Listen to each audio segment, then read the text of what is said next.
Team Cyprian, once again, welcome to our channel. We are super excited. The support you have been giving us, it means a lot. I won't take it for granted. May Almighty God bless you.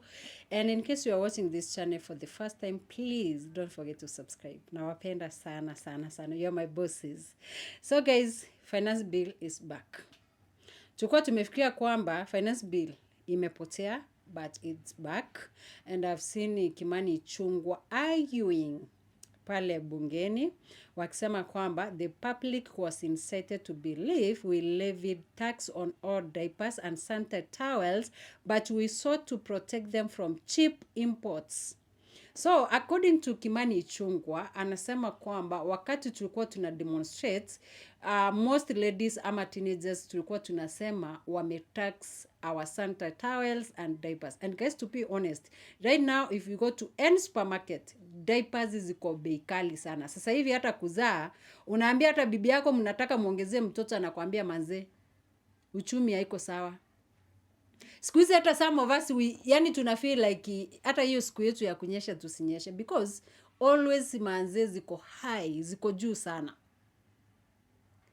Kuna watu wengine wanatumia vitambaa, matambala. Mnajua hata blanketi, mtu anakata blanketi anaiekelea vizuri because hawezi akanunua sanitary towel, and that's the reality. But these people, they don't understand. Telling us like they are protecting us from cheap sanitary towels zenye zinakuwa imported. I don't know what they mean, because when you go to the supermarkets, most of the sanitary towels ziko high sana, ziko juu sana manze. Kuna watu sisi wenyewe tumekuwa tukifanya charity guys, I can tell you. Unaenda unaulizia msichana anatumia nini, unapata mamake amemshonea mattress, amefunika na kitambaa kutoka juu.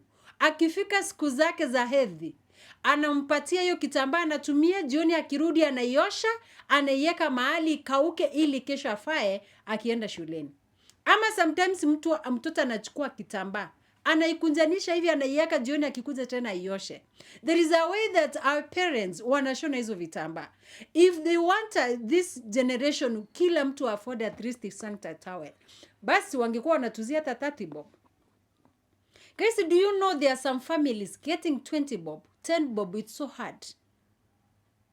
Sasa kama always iko bei ya kununua mahindi, huyu mtu ambaye ako chini maskini atajiweza aje kununua sanitary towels? And then hawa wabunge wao wanajiona wao wenyewe, hawajui hawa watu wengine hawajui. Wao wanataka kukazana wapitishe hiyo finance bill because kuna vitu ambazo wao wenyewe wanaenda kubenefit. Trust me guys, hakuna kitu mbunge atawahi pitisha kama ajui kuna vitu zinambenefit hapo ndani. Labda pengine benefit ya mwananchi ni moja ama mbili, but 90% ni hao watu wanapenda vitu kuliko mwananchi. Na sisi kama Wakenya ndio tunafaa tupende vitu, because sisi tumewaandika kazi watufanyie. Sisi ndio mabosi wao, lakini sasa sisi tumekuwa kama sisi ni slaves wao, wao ndio mabosi wetu. They don't care. And that's where we have been saying we need to do civic education to enlighten these people wenye wako especially ushago interiors. Kuna watu hawaelewi wakati, hata kuna mtu mwingine ajui always ni nini. Ajaiona, yeye anasikianga kuko na kitu inaitwa sanitary towels, but ajui what sanitary towels. Kuna mtu mwingine akisema millions of money zimeweza kukuliwa na hawa wabunge, ajui what do you mean. Ajui, yeye anasikia tu, anaona ni kama ni kuongea tu, ajui ni nini unamaanisha. And that's why we have been saying, lazima sisi kama Wakenya tusimame, tuamke, tuwe kitu kimoja. Adui wa mwananchi ni mwanasiasa. Adui wa mwananchi si mwananchi mwenzake. Nimeishi nikisema hivi, wewe pigana na mwenzako, lakini ukumbuke in case of anything happen, ukipiga nduru, jirani yako ndiye atakuja kusaidia. Mbunge hakujui. Yeye atakuja akisikia kuna mtu amekufa kwa boma lenu, akuja hapo. Na si eti wanakuja boma zote, wanakuja boma yenye wanajua hii boma iko na watu ambao wanaweza katusaidia tupate kura. But kama nyinyi ni maskini, hao watu wakanyagi kwenu. And that's why we have been saying, come 2027, let's not repeat the same mistake we did from before. Ati nini hawa wabunge wanakupatia 100 ama 200, sasa utakuwa ukiwaimba wao ndio unaenda kusaidia, unampigia kura because alikupatia 200. Wewe akikupatia pesa kula, but make sure umepigia mtu kura ambaye ataenda kukusaidia, ambaye atakumbuka kuna mtu alifanya niko hapa na nafaa niwafanyie kazi. Finance bill is back, guys. I don't know. Are we going to the streets again? Ama, what's your suggestion? Because personally, I don't know what to do. I don't know what to do because finance bill is back. Oh. Anyway, guys, we just want to listen and see vile Kimani Ichungwa alikuwa anasema, and also Millie Odhiambo pia aliweza kuongea. Wacha tuweze kuwasikiza walikuwa na yapi ya kusema. Kutoka kwangu nasema asante. Don't forget to subscribe to this channel and may Almighty God bless you. Nawapenda sana. Let's watch these videos, guys. We are incited to believe that this house was levying tax on all diapers, on all sanitary towels, and you remember our young daughters telling us in their parlance out there how wabunge hata hawataki tunyeshe sasa. You know, Honorable Speaker, how embarrassing when we saw it was when we watched our daughters, our teenage daughters, telling us that hatutaki wanyeshe. Whereas it is them that we sought to protect. It is our young mothers, our young daughters, our sisters we sought to protect from cheap, completed products of sanitary towels, which nobody can authenticate how hygienic they are. Take you back, Honorable Speaker, to the Finance Bill 2024.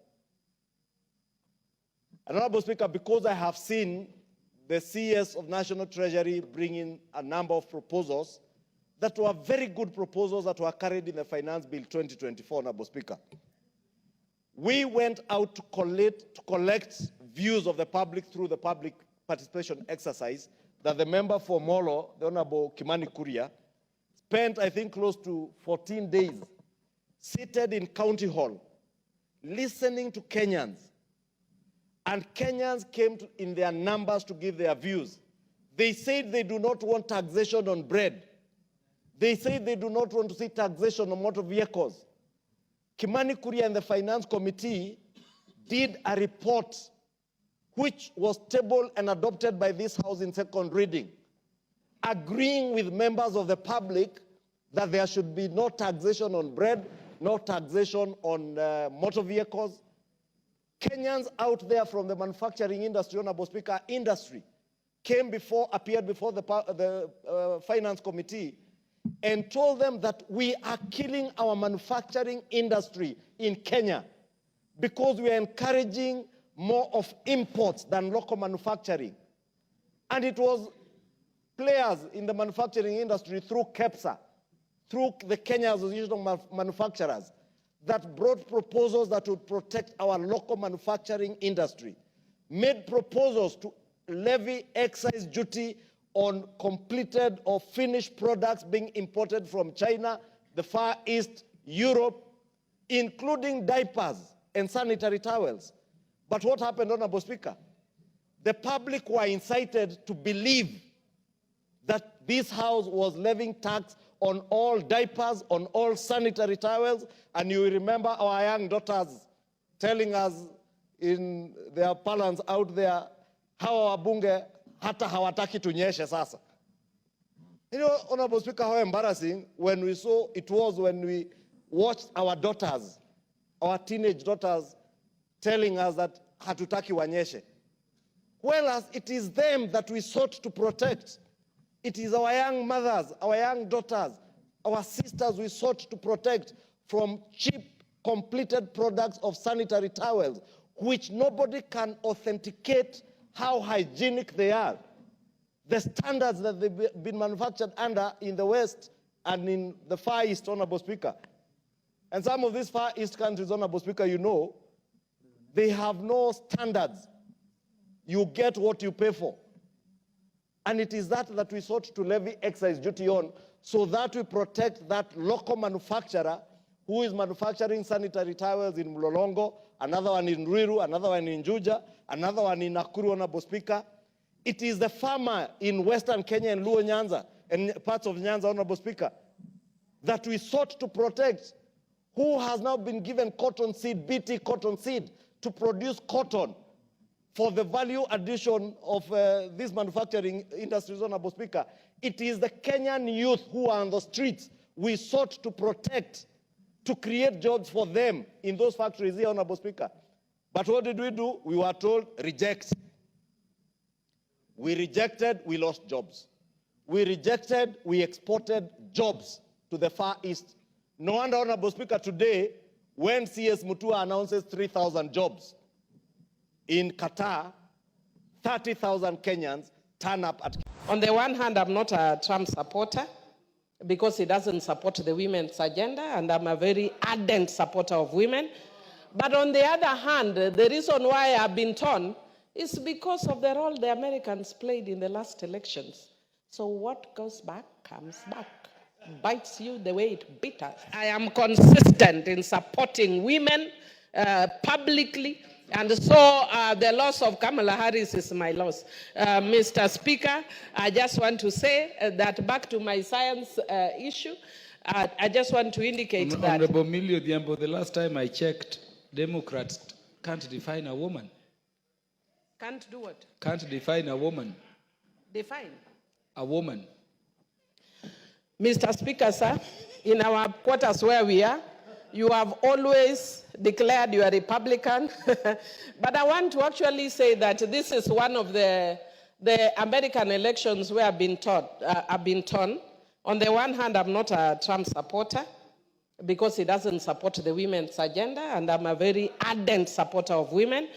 But on the other hand, the reason why I've been torn is because of the role the Americans played in the last elections. So what goes back comes back, bites you the way it bit us. So let them live with that. Having said that, Mr. Speaker, but I'm still mourning the loss of Kamala Harris.